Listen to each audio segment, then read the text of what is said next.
delicious fish dish. You're going to like this one. Hello, welcome back to Texas Cooking Today. Today I'm going to be making some tilapia. Oh yeah, let me tell you, tilapia is a really good fish, and if you prepare it the right way, you bring out some subtle details in the fish that really become, well, they become special. And you'll see what I mean once you try the recipe. We're going to be preparing this in a very simple way. I've got just 2 items that go on top of it, and after it's been topped, we bake it. The bake time is like 12 to 15 minutes, okay? So it's really quick. Don't make tilapia hard. Don't overcook it. And don't be afraid of trying this recipe. You're going to be surprised. This is very simple, and with it we're going to be doing a Chipotle Aioli. Now aioli actually means just mayonnaise with garlic. Today we're going to do a simplified version of an aioli. Normally I would make the mayonnaise with the garlic and I would use oil infused with garlic to do it. However, in this case we're going to be reaching into the spice cabinet and doing it that way. It's very simple and it's delicious. So let's take a look at this recipe, get busy making it, and folks, you're gonna like this. Come on over. The simple ingredients that I have out here today, of course, in addition to our tilapia fillets, I've got some mayonnaise, and I've got it twice. This mayonnaise actually goes directly on the fish, and it's topped with this right here, which is panko breadcrumbs. And I'm using a seasoned panko breadcrumb. This has Italian seasoning in it. These are items that you can just purchase already put together at the grocery store. This is very simple, and it makes a delicious fish. Now you can use plain Jane panko, or you can add your own spices and herbs to your panko to suit your own taste. The aioli that we're going to make is a very simple item.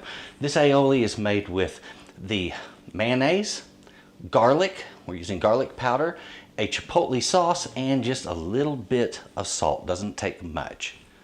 This very simple recipe comes together very quickly, so when you're making it, you'll be surprised at how fast and easy it is, and how very delicious all of the ingredients work out to be.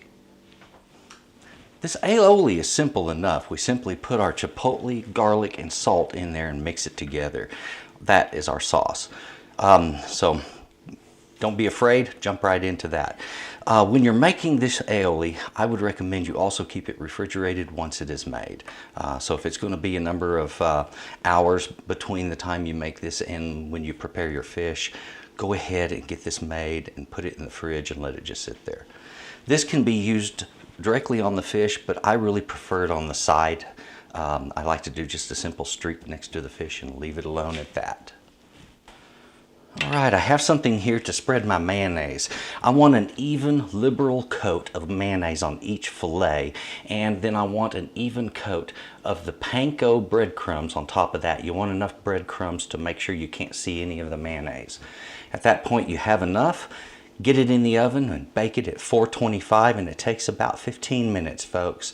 12 minutes generally for smaller fillets, and larger ones could be up to 15. That's all it is, very simple, and once it comes out of the oven, go ahead and plate it immediately. Now you'll notice I'm cooking this on parchment. If you're not using parchment, you might want to spray your cooking sheet before you put them in the oven. That way they don't stick, okay? When your fillets are fully coated, this right here is what they should look like. These have been coated with mayonnaise, and they've had the panko that's seasoned put over the top. We have our aioli prepared off to the side here. And folks, when it comes to a delicious fish and an easy one to make, this is at the top of the list right here. I need to get this in the oven. I'll be baking it at 425 degrees, and it takes about 12 minutes, sometimes as long as 15. That's your cooking window at 425. Our oven is preheated at 425 degrees.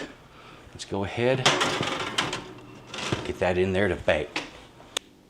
The quantity of everything that we've used today, let's start over here with our aioli. Now we started with about a half a cup of mayonnaise, and to that I used a half a teaspoon of garlic powder. about a pinch of salt, which is generally about 1/4 teaspoon. And on that Chipotle sauce, anywhere from 2 to 3 tablespoons of that mixed into it. Makes a very simple yet delicious sauce to go with that fish. The fish itself, we used a couple of tablespoons of mayonnaise per fillet. And in addition to that, we topped it with our breadcrumbs. You want enough breadcrumbs to completely cover all of the mayonnaise without the mayonnaise showing through. But that's all you'll need. After that, simply bake and delicious is on the way. Now let's take a look at what this looks like once it's all finished. There we are.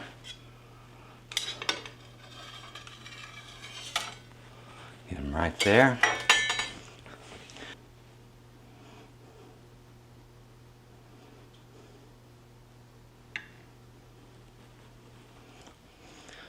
This is very, very good. I've been sitting here enjoying it. Folks. First off, the nice crunch that panko gives. What the mayonnaise did, it left a slight amount of acidity for that fish. It makes the flavor pop. It's so good. That's all you have to do. It's so simple. Sometimes the best dishes are the simplest, and you're gonna love this one. Give this a try. The aioli is absolutely delicious. Please enjoy that. And if you would, please take a look at the description box right underneath this video. It's going to tell you why I do 2 different kinds of videos.